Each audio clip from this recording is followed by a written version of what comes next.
Hello, everyone. Thanks for being here. I'm Zeinab. I'm the regional resident geologist for Timmins and Sault Ste. Marie RGP districts of the resident geologist program.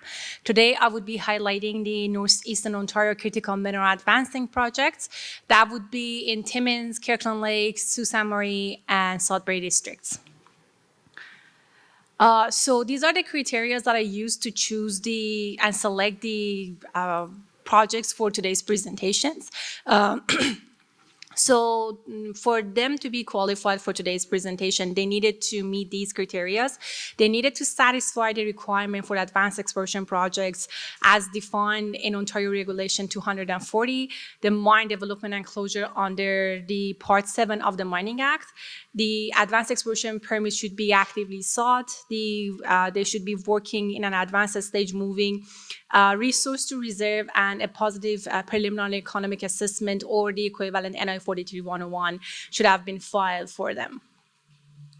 So starting with Timmins, we have three projects. We have Niobe Metal Inc. that works on James Bay Niobium project, the Canada Nickel Company that works on Crawford Nickel Sulfide projects, and Fox River Resources that works on Martesian Lake Phosphate project. Starting with Niobe, James Bay Niobium project is located on Moose Cree First Nation traditional territory, about 45 kilometers south of Moosonee in the James Bay lowland. They did a preliminary economic assessment in 2020, and some of the results from that is what I'm representing today. So the James Bay Niobium project is a carbonatite that has a phenite zone, and it's related to niobium mineralization. The main niobium-bearing phase is pyrochlore that the company is looking after, and the mineralization is located within a pyroxene-rich carbonatite intrusive complex.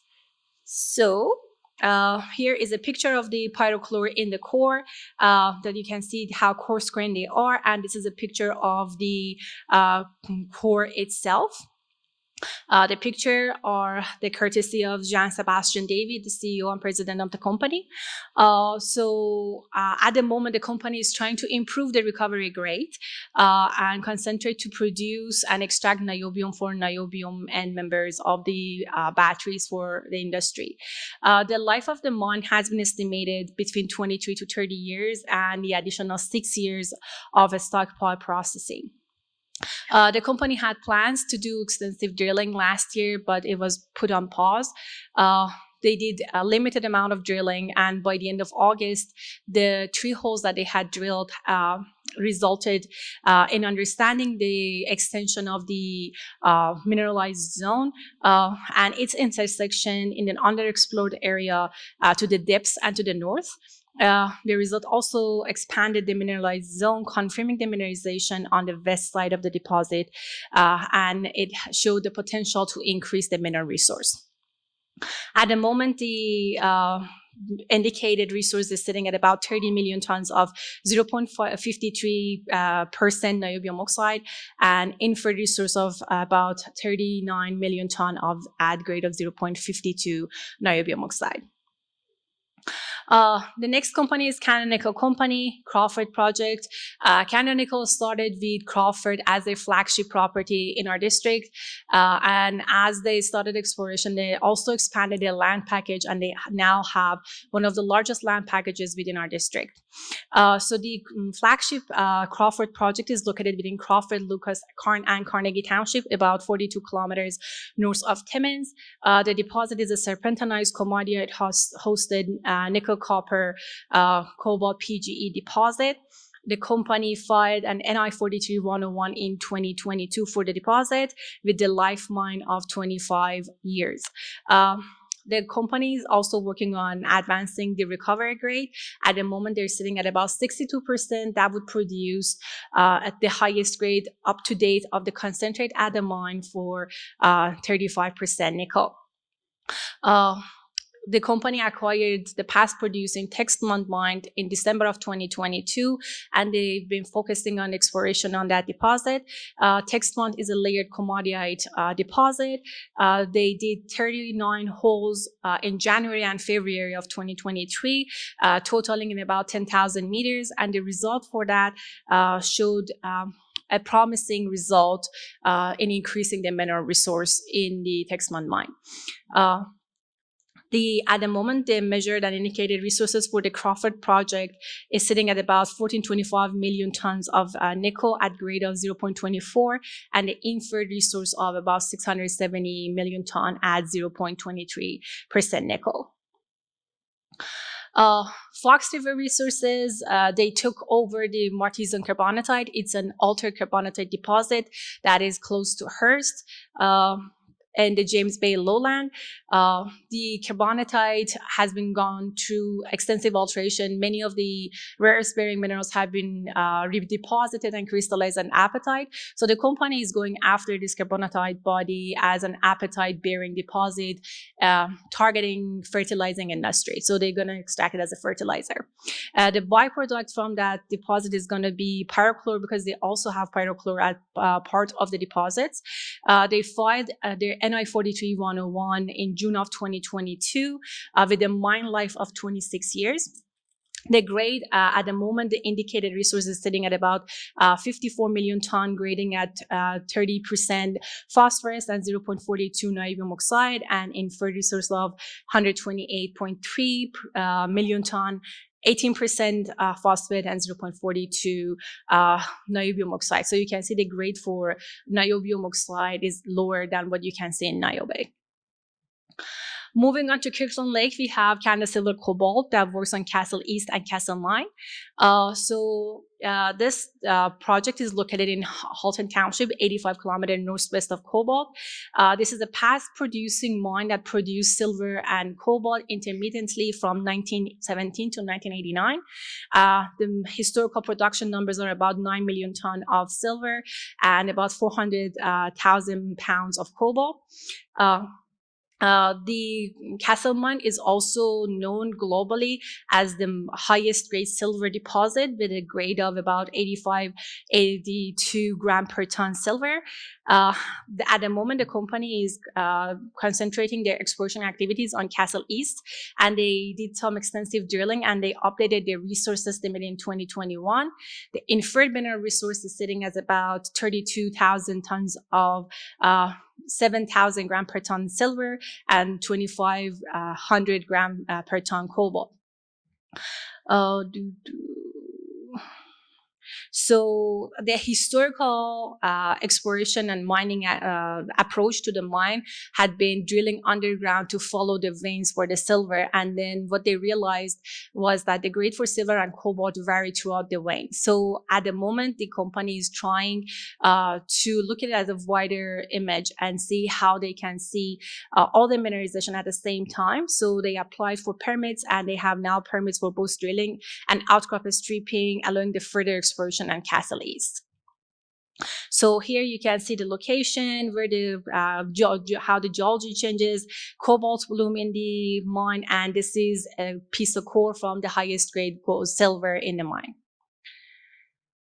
Moving on to Sudbury District, we have New Age Metals, River Valley PGM projects, and Northern Graphite Corporation at Bissett Creek project.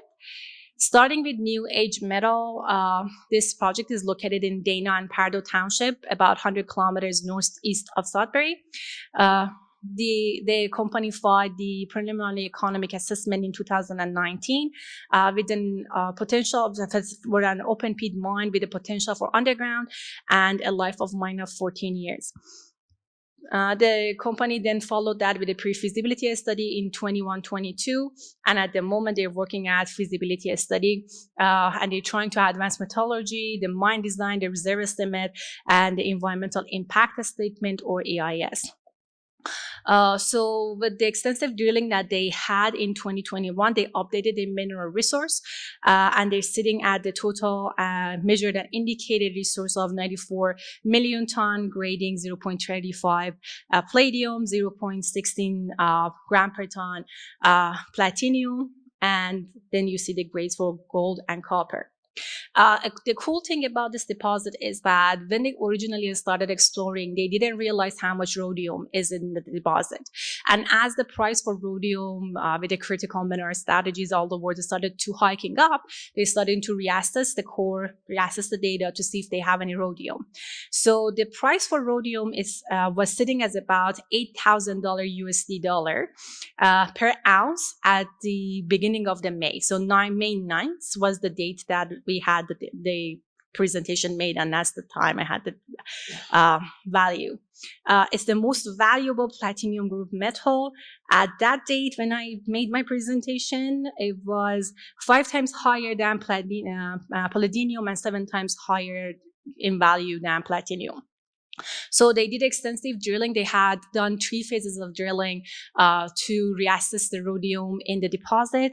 And the highest assay results is sitting now at 0.306 gram per ton rhodium. And they have more samples with different values of rhodium. So at the moment, the focus of the project is to see how much rhodium is within the platinum group elements that they have in the deposit.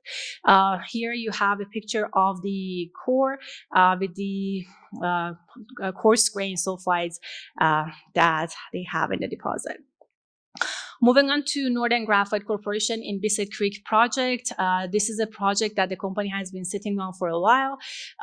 It's located in Mattawa, about 300 kilometers northeast of Toronto, so it's basically very close to Sudbury. The Bissett Creek graphite deposit is a graphitic gneiss in the Granville province. The flake of the graphite from this deposit are large and extra large in flake. So anyone that's familiar with the electric vehicle battery knows that the larger the flake of the graphite, the better it would be suitable for the electric vehicle batteries industry. And that's what makes this deposit very valuable, because the flakes are large and extra large. They proposed 2 phases or steps of development for the mine, to open pit mine or process 2,500 tons per day, and then double that production after first year of the mine. The expected life of the mine is about 21 years. In 2021, they extracted some graphite and sent it to Germany to be independently tested at Pro Graphite, which is the world-leading consulting engineering to look at the graphite. And the result for that showed that the graphite from the deposit is well suited for battery market. It's easily purified to battery standard, and it has excellent performance in battery testing. So here you see a picture of the outcrop with the graphites on it. The measured and indicated resources are sitting at about 70 million ton at a grade of 1.74 of the graphite. So to wrap this up, I'm going to just reinforce where I am coming from. So the Resident Geologist program is the public face of the Ontario Geological Survey. We are providing geological consultation and providing information to general public. We have different set of publications. These are the ones some of the ones that we are producing at our program. We have our monthly report that tracks and summarizes the news releases from the mining and exploration companies within our districts. Each district has its own, and it's free it's available for free on our website at the following link. We also produce our annual report of activity, or ROA, that summarizes everything that happens in our districts, including what we have been doing during the past year. We just wrapped up our 2022-2023 ROA. That's going to be shortly available online. And we also produce recommendation for exploration once per year that highlights explorations and activities in our districts and promoting exploration in our districts. Here are the contact information for each of the geologists at our offices throughout Ontario. If you need help with anything, you need to access our geological library, historical file, assessment work, donated files, anything, you name it. Just don't hesitate to reach us. We would be happy to help. Thank you very much. And if you have any questions.